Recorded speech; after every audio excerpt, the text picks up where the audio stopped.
Hello, it's time for another episode of It's Not About You. My name is Bob Benson. I pastor Christ Lutheran Church. We've been talking about these portraits of selflessness and selfishness and what that all means to us.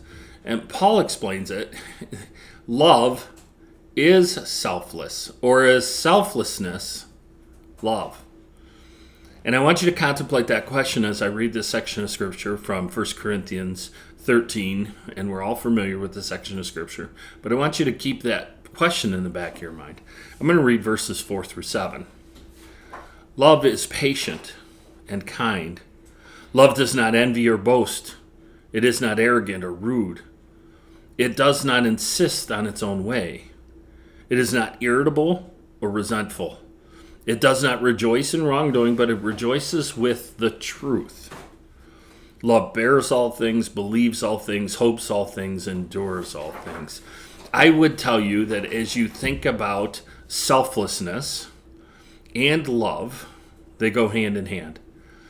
Here he says, love is patient, love is kind, but is selflessness patient and kind?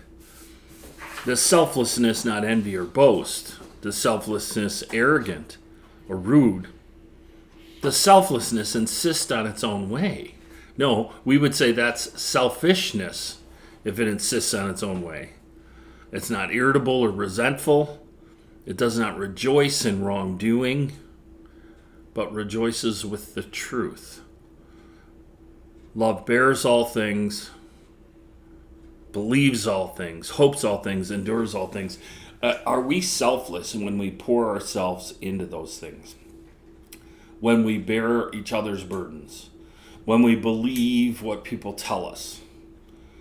It's not about me, it's about that other person. We hope in all things. We invest in people. We endure all things. When somebody wrongs us, we take it on the chin. That's not selfish. That's selfless, and that's what we're headed to. We want to be selfless in the way that we live. We want to think of others more highly than we think of ourselves, and sometimes that's really hard. It's really hard. I'm not saying that any of these things that we talk about are easy.